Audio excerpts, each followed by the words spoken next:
Perkenalkan, nama saya Sani Firmansyah dari kelas KL2. Di sini saya akan ngasih tahu bagaimana cara memasuki rumus ataupun apa saja sih rumus-rumus yang dimasukkan di setiap tabel-tabel berikut ini. Di sini saya akan ngasih tahu doang, nggak mau kasih tahu cara-cara membuat tabel karena semua itu udah dikasih tahu sebelumnya di materi-materi sebelumnya. Oke, daripada lama-lama, kita mending langsung masuk aja ke rumus yang pertama, yaitu kelas kamar. Di sini kelas kamar kita memasukkan rumus tersebut nih. Nanti saya akan ketik di layar berikut ya. Rumusnya itu sama dengan VLOOKUP buka kurung A5 titik 2 tapi bawahnya itu koma, S dolar A S dolar 17 banding kalau bagi bahasa apa ya MTK gitu, kalau nggak bisa dibilang banding, kalau nggak pembagian gitu. Nah, habis itu selanjutnya dolar S dolar D S dolar 19 titik 2 tapi 1.2 bawahnya itu koma 4 tutup kurung. Nah, di sini yang jadi A17 itu ini nih yang Eko. Nah, terus sementara D19 itu sampai mewah, jadi kayak macam kayak gini nih, kayak di select gitu. Pokoknya masukin rumus saja yang kayak gini di kelas kamar. Nah, udah masukin kelas kamar, kita pencet ini nih yang kan biasa kayak gini, kayak tambah biasa tebel. Terus kita pencet yang cari paling pojok kanan bawah, kita select tuh ambil bawah. Nah, otomatis kan rumusnya kayak gini nih, jadi kayak nyatu gitu, kayak mengikuti baris-baris yang di atas. Kita masuk ke tarifnya itu rumusnya kayak gini. Nah, seperti kayak tadi juga, nanti saya bakalan ngasih rumusnya di video.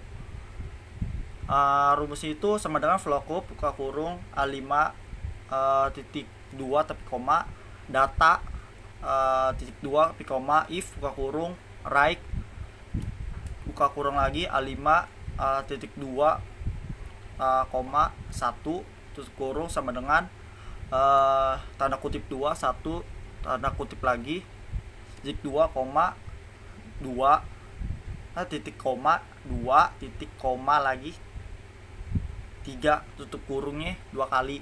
Nah, di sini saya akan menjelaskan datanya itu. Sebelum kita masukin data, kenapa saya nulis sini data? Karena untuk mencari tarifnya itu kalian harus mengikuti cara berikut. Kita select nih yang dari A17 sampai D19. Nah, setelah select kita bakalan define name, atau kalau nggak ada kayak gitu tulisannya di notebook saya itu tulisannya name rights. Itu kita pencet aja. Nah, kita masukin namanya itu data. Biar apa? Biar mengambil data-data yang ada di table data. Nah, karena itulah saya ketik namanya data aja biar gampang. Pokoknya rumusnya udah ditulis di situ lah mas saya. Oke, lanjut. Di sini rumus tanggal itu seperti biasa gampang lah. Kita ketik aja dah. Nanti saya bakalan ngasih rumusnya itu. Kalian ketik kayak gini nih, sama dengan date tutup buka kurung 2021 titik 2 tapi koma 2 titik 2 koma 1.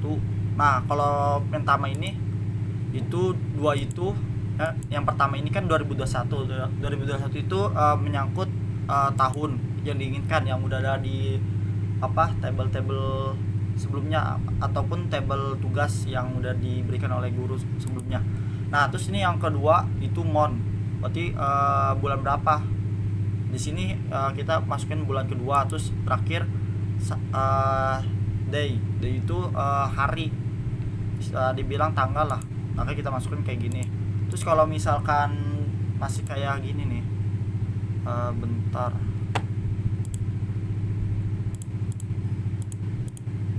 misalkan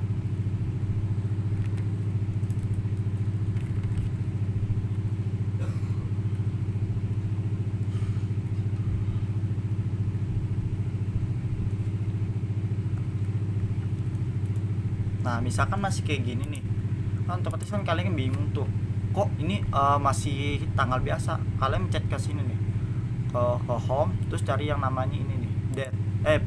General, pasti kan sebelumnya general tuh, ataupun kayak date gitulah. Terus kalian cari yang namanya long date ataupun kayak semacam tanggal gitu.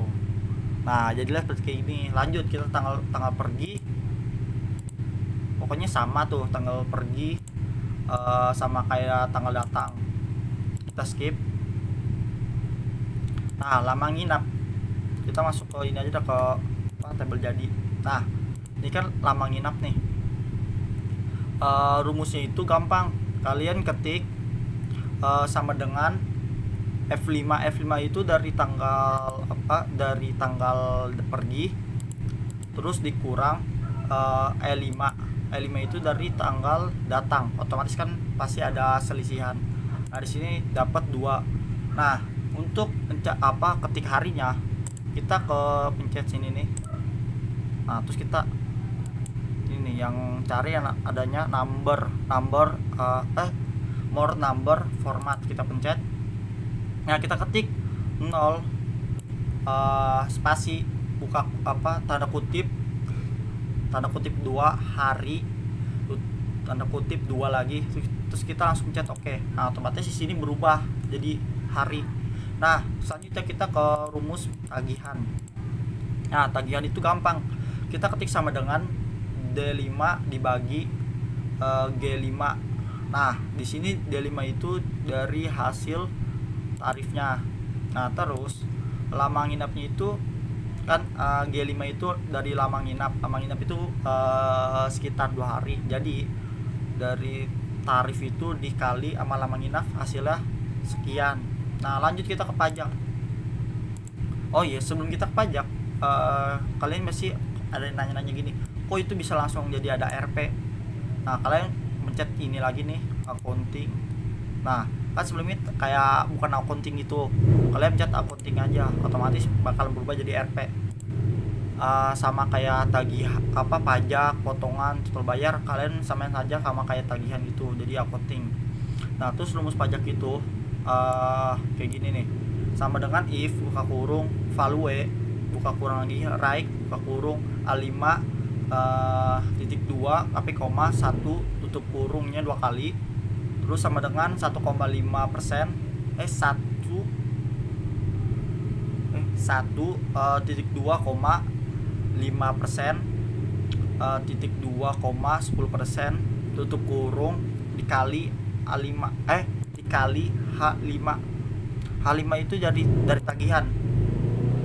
Nih gimana cara cepatnya untuk mensalin rumus yang di atas, dari atas ke bawah gitu, biar kalian gak ribet-ribet. Nah di sini kan seperti cara tadi tuh, di sini kan masih tanda plus gitu, tanda plus tebel.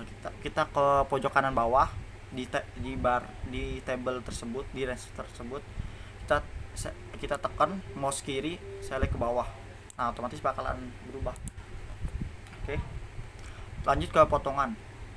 Potongan itu rumusnya kayak gini nih, sama dengan if buka kurung G5 lebih besar dari 10 titik 2, H5 dikali 5% titik 2, if buka kurung G5 sama dengan lebih besar sama dengan 6 titik 2, H5 dikali 3% titik 2, H5 dikali 0% tutup kurung 2 kali. Lanjut kita ke total bayar ya.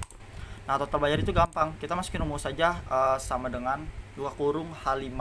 H5 itu dari tagihan, terus ditambah I5 dari pajak. Nah hasil berapa tuh pajak itu, kayak kita harus membayar, terus udah dihasilin dikurang J5 itu dari potongan. Ketika kita punya pajak sama tagihan itu sekian, pasti ada potongan, ataupun nggak ada juga kita harus hitungin juga, makanya kita masukin rumus tersebut. Nah total bayar udah ada. Nah kita lanjut ke grafik. Untuk membuat grafik kayak gini, kalian sebelumnya harus membuat table seperti ini. Nah, untuk membuat table itu gampang. Kalian ketik aja di sini nih, di sini kelas kamar misalkan bla bla bla, kelas kamar, masukin nama-namanya di sini, terus total bayar di sini. Nah, di sini rumusnya cuman di totalnya aja. Di bawah tiga ekonomi ini, bentar, bawah tiga ekonomi ini pastikan itu data-datanya tepat sama yang tugas pertama. Terus kalau udah di bawahnya dikasih ekonomi lanjutnya itu total dari ketiga ekonomi yang ada pada data tersebut yang kayak gini. Nah, pokoknya lanjutin ke semuanya dari ekonomi, eksekutif ke mewah. Untuk membuat grafiknya itu gampang banget. Kalian harus menekan CTRL, tekan dari ekonomi sama total bayarnya. Yang kan ada tiga urutan ekonomi dari tabel sebelumnya. Kalian pencet aja ekonomi yang ke tambahan tuh, tapi yang totalnya aja. Kalian tekan nih CTRL, terus kalian pencet ekonomi sama ini ama total harga dari ekonomi gitu, total bayar lah. Nah, kita tekan satu-satu gitu ya yang ingin kita buat table. Nah, otomatis bakalan jadi seperti ini. Kalian pencetin aja, terus kalian pencetin ini yang kayak mood gitu, kita pencet yang paling kanan atas. Nah, untuk variasi ini bisa jadi kayak gini, bisa jadi kayak gini. Nah, di sini kita ketik aja nih teks yang mau kita buat. Pokoknya kalian bisa ketik aja teks ini, misalkan kayak laporan keuangan. Nah, misalkan kayak gitu. Pokoknya contohnya ada di materi sebelumnya. Kalian bisa langsung aja mengikuti, ya ikutin kayak gitulah teks-teksnya. Sekian dari saya, Sani Firmansyah. Kurang lebih mohon maaf atas penjelasan dari pembuatan tabel laporan keuangan penginapan. Assalamualaikum warahmatullahi wabarakatuh.